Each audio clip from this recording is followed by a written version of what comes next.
Hopefully I'll not have any problems. So you asked me to talk about echocardiography yesterday. So I have a course for you that is focused on the 2D echocardiography, which you know what 2D is, right? It's the basic acquisition by ultrasound of cardiac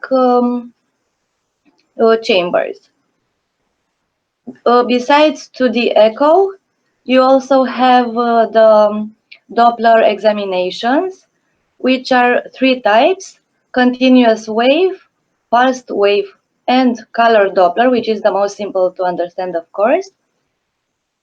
And then the third echocardiography technique is actually an advanced technique that is made of 3D echocardiography and advanced techniques that use tissue Doppler and speckle tracking, the ones that assess the velocities more precisely in diverse anatomical segments. Okay. Have you ever seen an echocardiography before? Yes. Do you have basic notions of anatomy?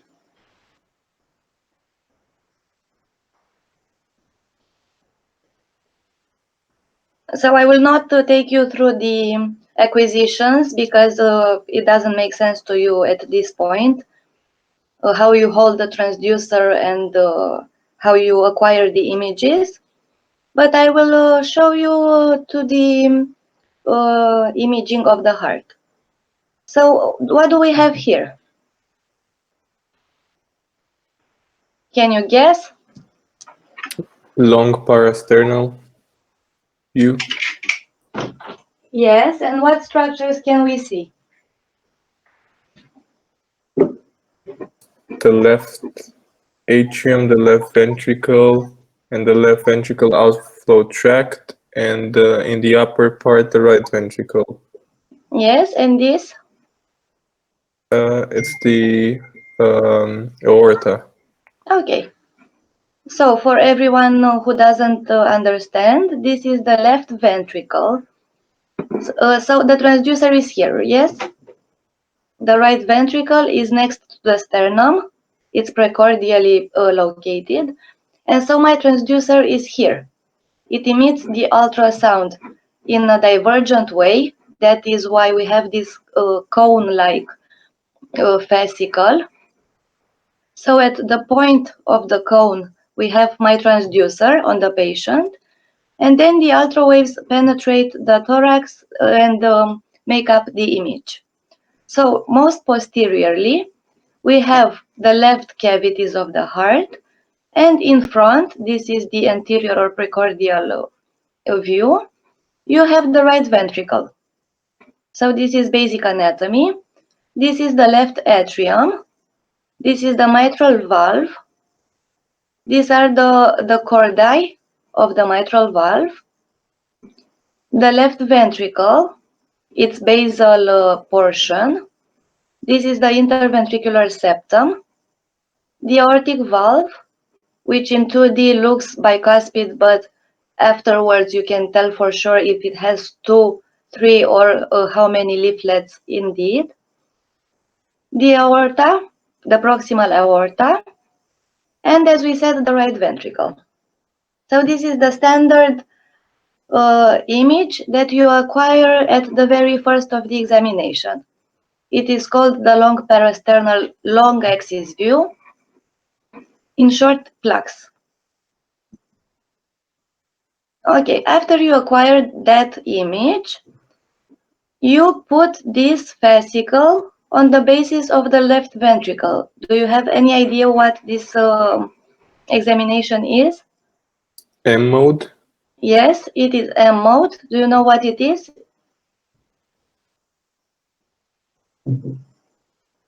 You see a lot of sections, so you can see the motility of the wall. You see only one section, that is the hallmark. It is the oldest echocardiography technique because it only goes through one plane with only one ultrasound fascicle. It lacks any other data, but the data that it sees on the axis it goes through is the most precise 2D data, because it does not disperse its waves, it does not lose its quality, it only focuses on its axis. And so we see here a slice of the heart. So again, my transducer is here at the point of the cone. And so the first structure I'll see is what? What is this? This is here.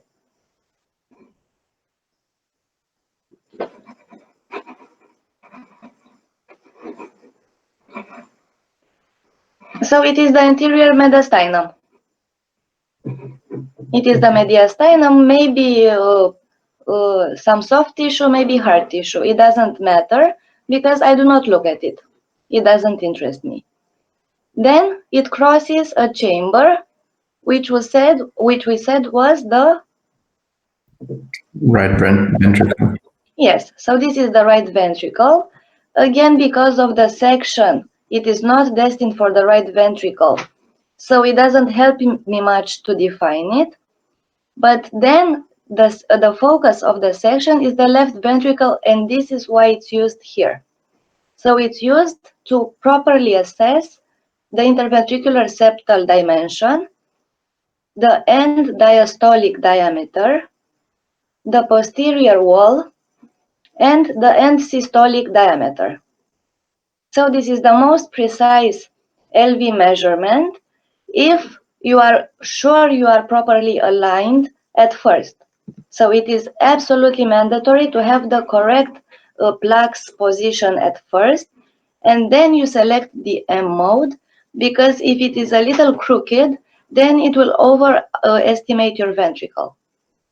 You know that you are in the right position when you clearly see the aortic and mitral valves leaves motion. So this is the first hint that we are in the correct position, and that the ventricle is not twisted or angling or closing by itself. It has only the basal view, which has a widened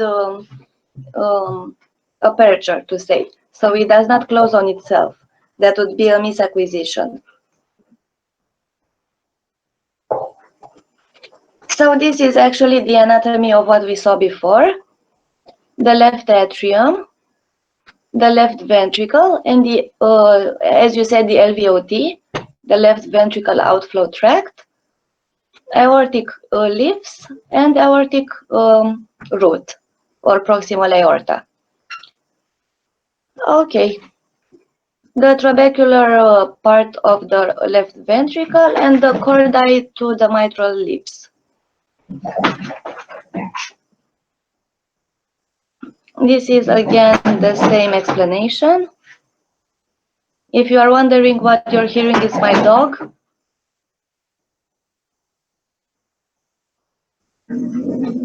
This is what I told you, that you have to keep in mind that the transducer is in the front part of the mediastinum. And so the fascicle first crosses the right cavities because they are more frontally placed. And only then the left ventricle and left atrium. This is how you hold the transducer. You do not need it, but the pointing, the marker of the transducer is facing the patient's right shoulder. This is the acquisition. I have a question. Why does the patient have to stay on one side and not on his back? Why do you think?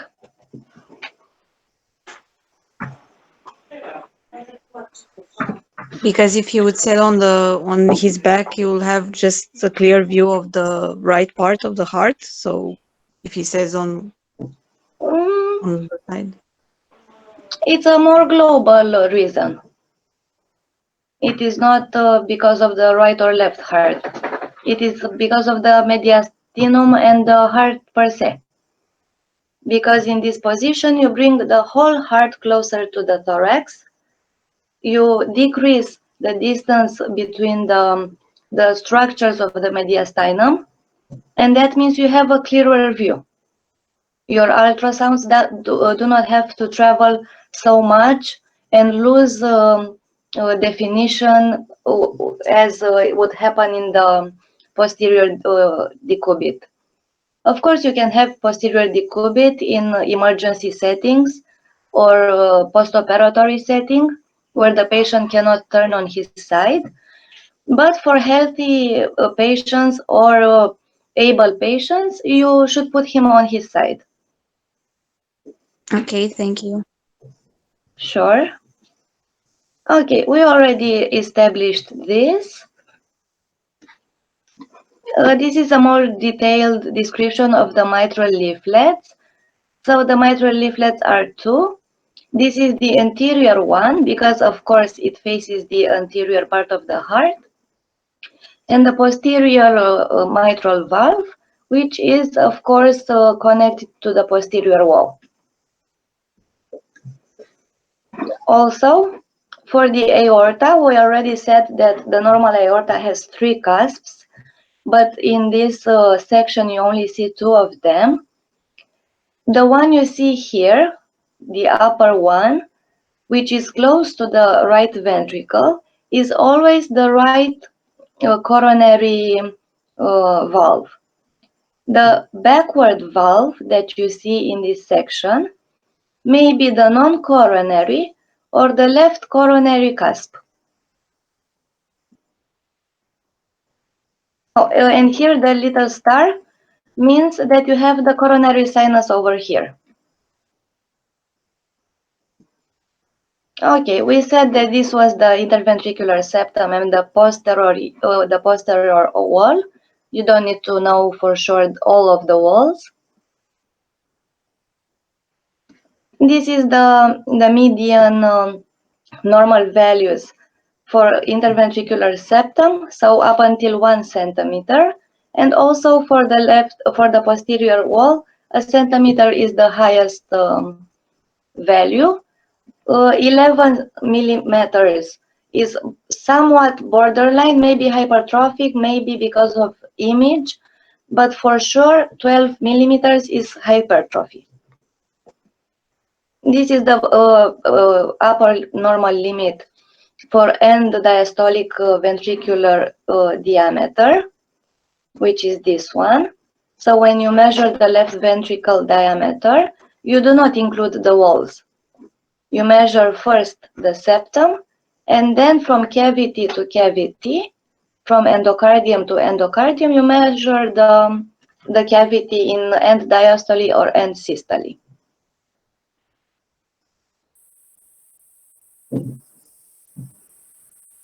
Okay. So here AP means the anteroposterior diameter. It is not the arteria pulmonare, pulmonary artery. It is about the left atrium. Yes? So it's the anteroposterior diameter, this one. Also from endocardium to endocardium. This is how you measure the aortic annulus. So when the cusps are fully opened in mid-systole, you go from one cusp to the other cusp. So again, endocardium to endocardium. And this is the upper normal limit for the annulus of the aorta. This is the ascending aorta. I have somewhat the same position of the transducer, which is facing the patient's right elbow, right shoulder. It is also a parasternal long axis view, but it is a little higher. So we can see that I cannot clearly distinguish the left atrium anymore, but the aortic root is more visible. You can say for sure where the sinus of Valsalva are. This is the junction. And then you have the ascending aorta. So you measure the ascending aorta. This is a different type of measure. Again, maybe it's too much for you, but it's interesting. It is not endocardium to endocardium. It is outer edge to inner edge. That's what it's called, because it includes the interior wall of the aorta, but it excludes the posterior wall of the aorta. This is because it was the most it had the most study validation against other imaging techniques. That is why you also include the interior wall in your measurement.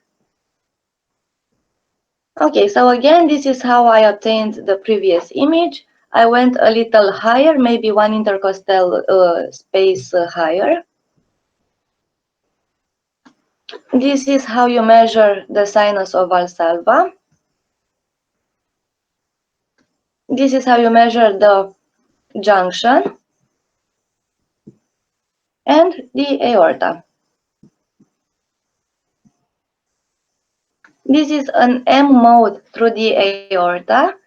Do you know why it would be useful? Because it's pretty clear that this is the aorta. Why would I need in a particular situation to use the M mode? To check for like aortic stenosis or something like that? No, because I am already in the ascending aorta. I am too far to see a stenosis.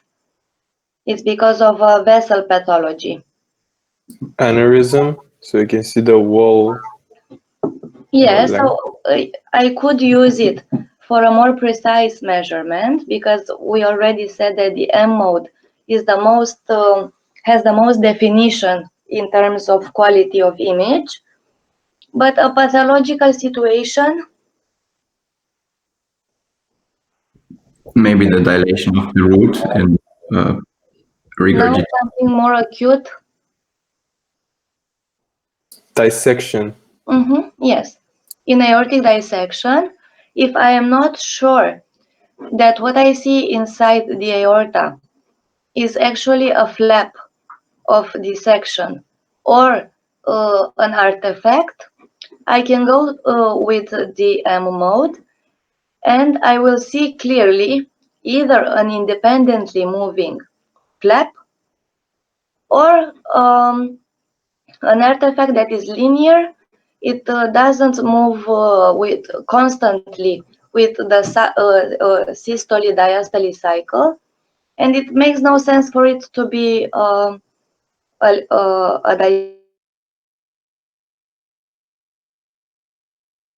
dissection, something like that here.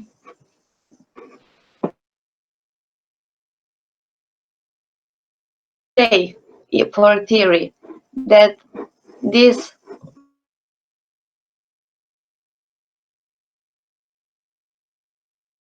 it is the mitral leaflet, okay, is the aorta flap, for theory's sake. If this was the aorta, the lumen, this would have been the dissection flap, because it is a constant structure. It has characteristics. It is not only linear like this, and it follows the systole and diastole in a pattern, either with or against it, but it's cyclic. So I'm quite sure if this were to be the aorta, that this would be a dissection flap.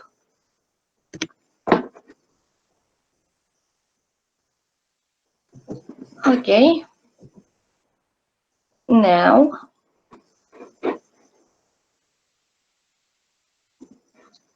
this is the descending thoracic aorta. Now I do a different motion. From the position I'm in, I am going with the marker the other way around. So I'm still in the correct, properly assess the cavities from the pre-sternal view, but I rotate my transducer so that its marker that will be facing here the left shoulder of the patient. So this is not useful to you.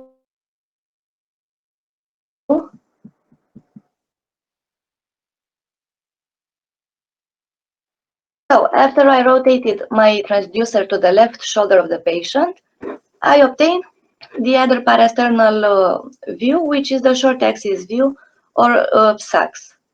So what is this? The central structure. Aorta. Okay, and what is this leaflet? The upper leaflet. The anterior leaflet?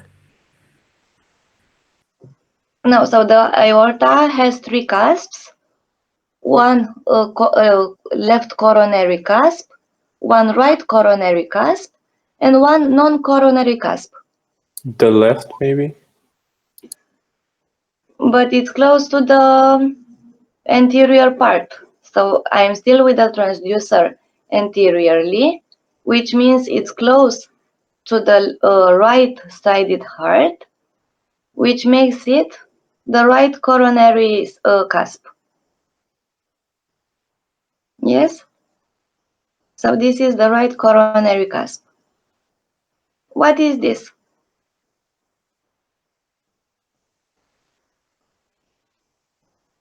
What does it look like?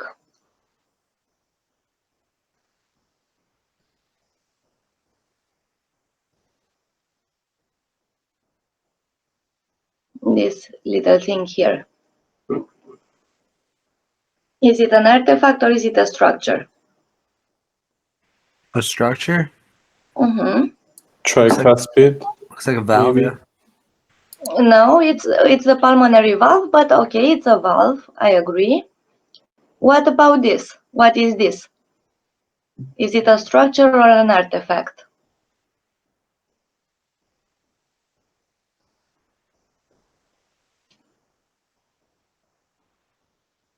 I guess, I think it's an artifact. It's kind of both. It is a structure of the The muscular wall, right? yes, the right ventricle myocardium, which does not provide any information here. So what I wanted to point out is this is not an obstacle within the right ventricle. It is just a cross image that includes some of the right ventricle wall. So if this is the pulmonary valve, here is the tricuspid valve actually. Okay, so I have the right atrium over here, the tricuspid valve, the right ventricle, its opening part, and then this is the RVOT, the right ventricle outflow tract, with the pulmonary valve and the pulmonary artery. This is the interatrial septum. So this is the left atrium. These are the main features of short parasternal view.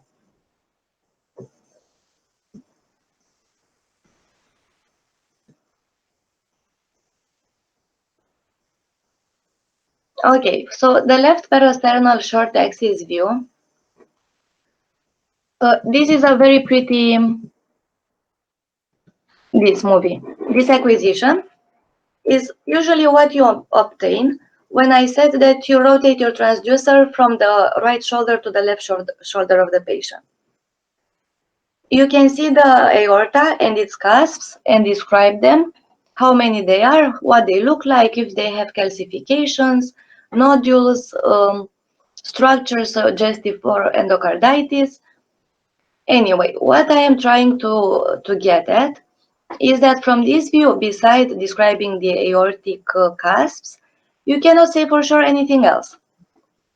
The tricuspid is here, but I'm only guessing it. The pulmonary valve is here, but it's a little high up, it should be facing downwards and with a clear motion.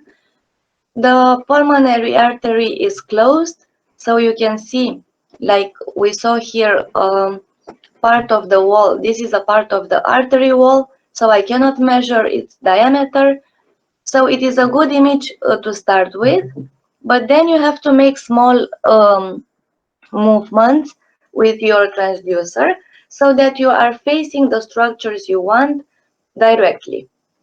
So this should have been what I would wanted to see for the aortic pulmonary artery and valve. So I can no longer see for sure the aortic structures, but now the pulmonary artery is fully disclosed. This is the pulmonary cusps. You can put echo Doppler color so you can see the regurgitation and or stenosis. You can clearly measure the main pulmonary artery, and then you have the two main rami of the pulmonary artery. So it is quite impossible to miss it. It looks like maybe pants. It looks like pants because it has two bifurcation here from right to left, and the main pulmonary artery looks like a pair of pants. So this is one main ramus of the PA, and this is the other one. Which one is this, left or right?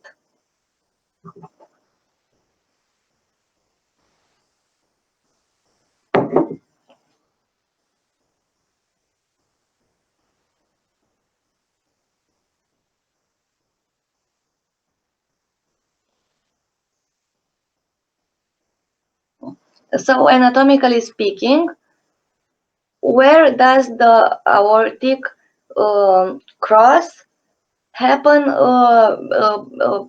across the pulmonary valve? This is how you should think about it. So I have the aorta, and one of the ramus of the pulmonary artery goes around it. So which one is it? Is it the left one or the right one? The left is anterior, right? And then the right is left. You cannot say from this view which is anterior or posterior. You can only focus with the aorta. So which one crosses the aorta? Because only one of them does. The right one. Right? Everyone agrees? Let's see if I have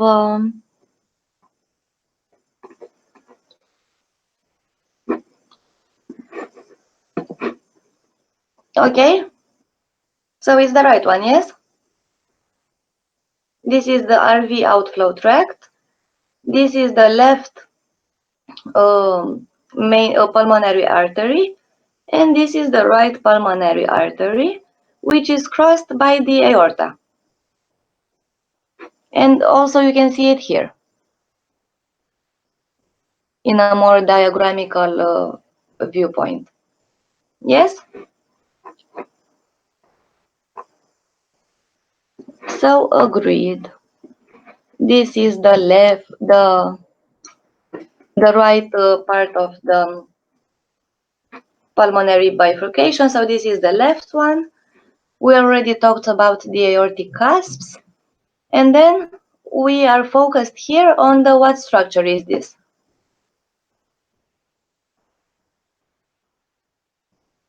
A circular muscle.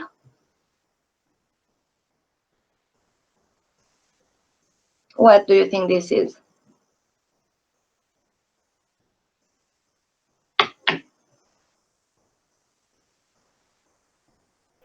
The mitral valve?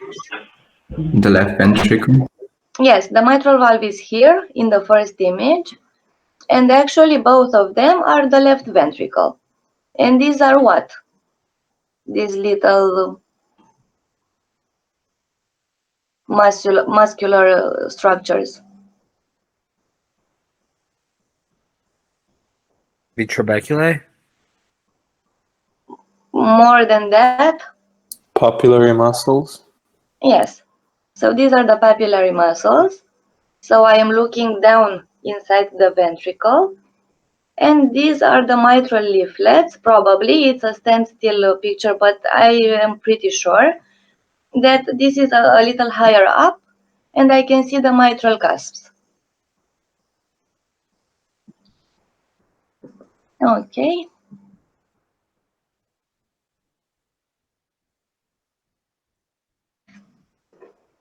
So the interatrial septum, as I said, left atrium, right atrium, tricuspid valve, RVOT, pulmonary valve and pulmonary artery, and the right coronary cusp, left coronary cusp, and the non-coronary cusp of the aorta.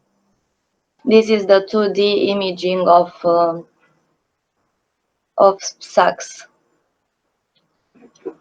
Right pulmonary artery, left pulmonary artery. Again, you have this image that looks like a pair of pants.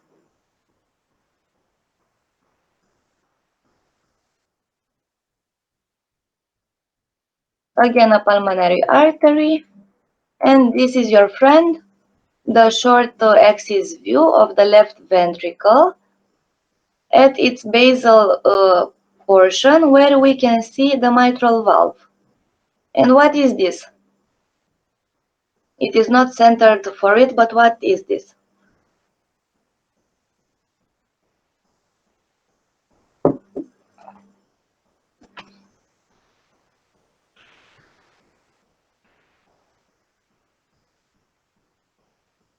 Is it another valve? It Is looks it a lot. perforated? Why is the mitral leaf perforated? It looks like the mitral leaf. It moves in the same way. It disappears because it's not focused on it, but it looks a lot like the mitral valve. So it's a valve. Which one is it?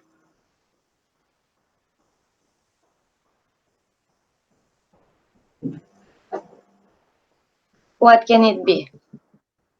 So we are in the same. The aortic valve. No, because we are still around here. So everything we are talking about is around here. I start with a pretty short axis view, and then I go up and down and back and forth and move my transducer so that I can examine different parts that interest me. So this is centered to the right, and now I am facing downwards, but I am still around there. So the most farther away structure was the tricuspid valve. And indeed, this is the tricuspid valve. Okay, so the anterior mitral leaflet and the posterior mitral leaflet. These are the ventricular walls. If you want to assess kinetics in short axis view. These are the papillary muscles. Which one is this?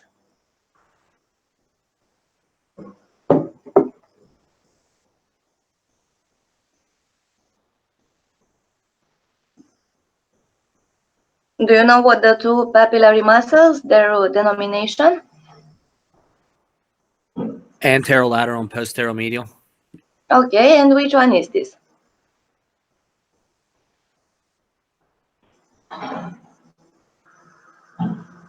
Or which one is this? I think the first one's the posteromedial one, right? This one? Yeah. Or Yes, this one? that no the one before, yeah, that one. This one you think is the posterior posteromedial? I mean, because if the transducer is at the top and that's the anterior wall facing at the top of the image, then that one looks like it's more behind and medially, I think. I don't know. I really don't know. I don't understand the directions on this thing. It's not something you should actually understand, but you asked me to show you some echo, and I think the 2D is the way to start indeed. So Let me see how I would tell you. We all agreed that the transducer is anteriorly placed. Yes, because it is transthoracic echo. So this is the anterior part. This is the interventricular septum. Because I am rotated, I no longer can say for sure which one is truly anterior and which one is truly posterior. But I know that this is the posteromedial papillary muscle, because this is actually the posterior ventricular wall. So this is the posterior wall, which is made of the inferolateral wall, inferior wall, and inferior septum. And this is the segment of the anterior septum, anterior wall, and anterolateral wall. So actually it's the other way around. This is the base of the heart, the base, the bottom, the diaphragm part. So this is the posteromedial wall, and this is the anterolateral wall.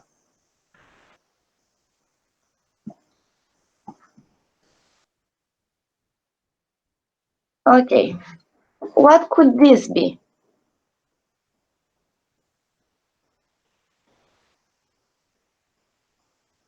In your own words, what does it look like?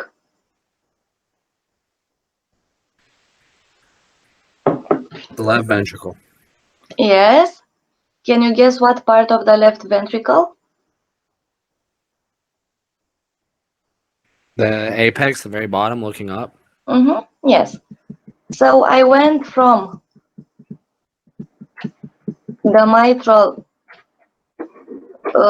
short axis view, which is the base, the basal part of the left ventricle. Then I tilted more inferiorly, so I am looking inside the left ventricle, and I see the papillary muscles, and then I shift and tilt even further, so I can see at the bottom of the ventricle its apex. So it has a twisting motion, which is definitory for this part of the left ventricle. You can not only see the anteroposterior systole diastole motion, but also a small twisting, which safely projects the blood flow towards the aorta.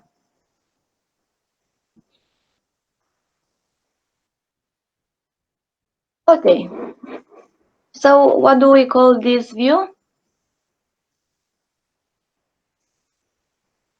Standard 4-chamber view. Apical 4-chamber view, indeed. So the transducer again is here. I am at the apex of the heart. I am no longer in the parasternal view because my transducer is not anymore placed precordially, but it is placed right through the apex of the heart. So it is called an apical view. 4 chambers because obviously we have 4 chambers. Which chamber is this? The Left. largest one. The right ventricle? The left ventricle. It's the left ventricle. And so this is? Left atrium. Yes, and these are what comes toward the left atrium.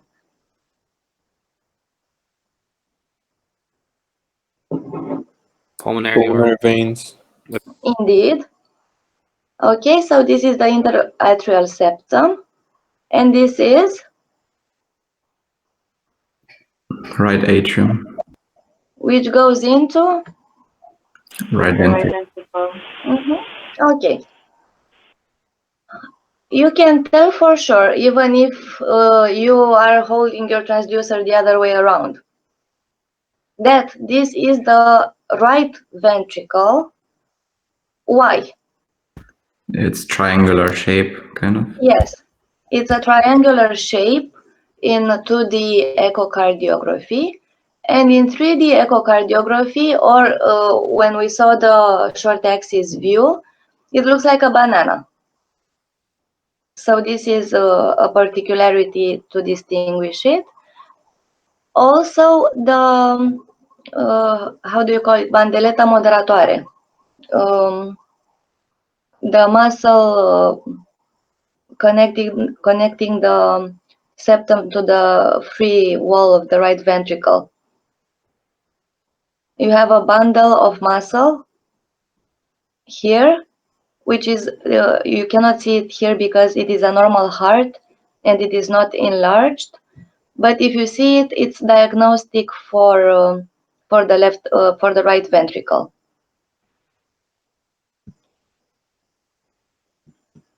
Okay.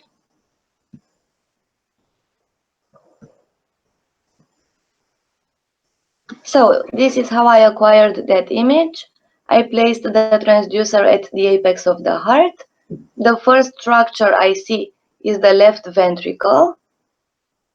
Next to it is the smaller, normally, right ventricle. And at the back, there are the atria.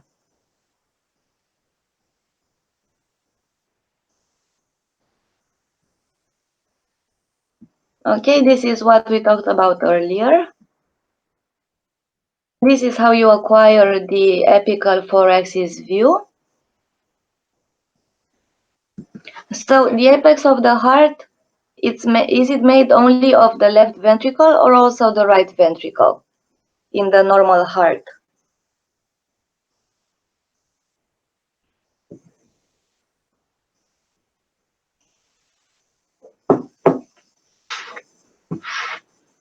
The left ventricle, right? Only the left ventricle, indeed. This image was somewhat misguiding, that's why I asked.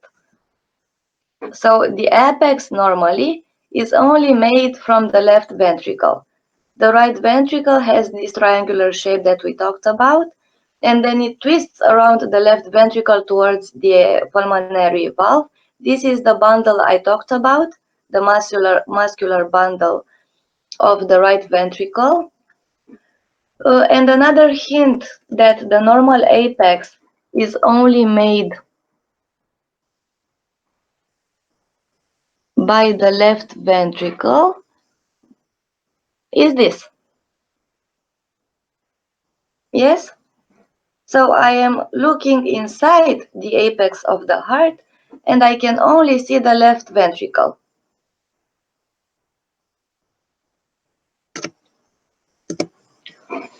Okay.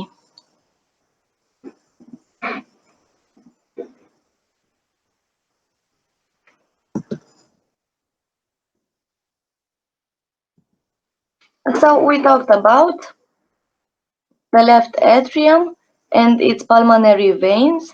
You cannot see all 4 veins on the same section. You have to tilt your transducer up or down so you can count correctly the pulmonary veins.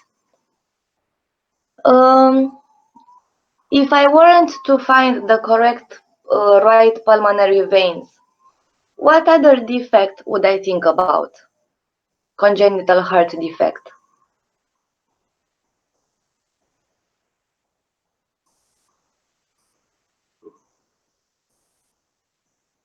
Do you know? Maybe I should. Hmm? Say what you think. I am not. What's I forget what it's called, but the one that has like the overriding aorta. It's like 4 different 4 different things for it. Yeah, yes, you mean about the gamma of congenital heart disease, but I want to keep it more simple. That is already a complex heart disease, which has ventricular septum defect, pulmonary stenosis, which leads to right ventricle hypertrophy, and the aorta, because of the other 2 modifications, overrides the septum because it is the only way it can go. But I am talking about a little more simple structural heart disease that associates right pulmonary vein drainage anomaly.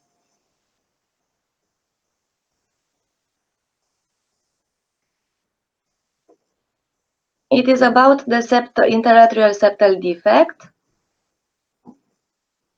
and especially the ostium primum defect.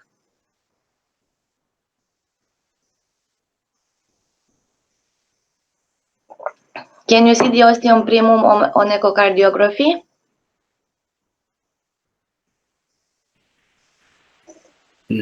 No, because it's supposed to fuse, right? No, I mean if the patient has ostium primum interatrial defect, can you see it on echocardiography? No, because it wouldn't be there, right? Because it is too superior and posterior to see it. So on echocardiography, on standard 2D echo, you can only see the ostium secundum and foramen ovale defects. Okay, so I am with the transducer at the apex of the heart. I keep the transducer at the apex of the heart, so I am still in an apical view, but I tilt it anteriorly a little and I open another chamber. So then this is the apical 5-chamber view. We still have the same 4 chambers, the left ventricle, left atrium, right ventricle, and right atrium. And what did I open here?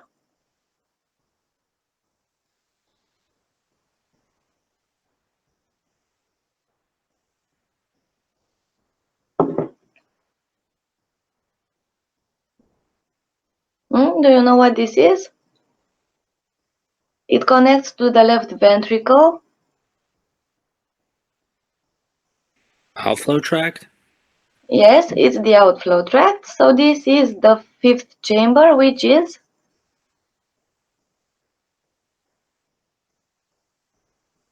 The aortic root or something? yes, the aorta. So the aortic valve and aortic root, indeed. This is color Doppler imaging. You can assess the outflow velocity, the aortic velocity, and if any regurgitation or stenosis are present. Excuse me. Hmm? I was Yes. just saying I sent you an email about some of us having to go early. So Yes, I began the session by saying that whoever wants to go and never wants to go Oh, is free to okay. go. I wasn't in there. I wasn't in there when you said that. Yeah, Okay. sorry, I read it very late. Okay, thank you very much for today. So, do we go on, or do many of you want to go and? I think it's a good bit of us that have to go. So I can stop if it's okay with you. I only had some more sections for you, so if you want me, I can go through them another day Yeah, that'd be better. for 15 to 30 minutes, Sure. or I'll just send it to you. Okay, so that you don't miss on anything. Okay. So everybody go to your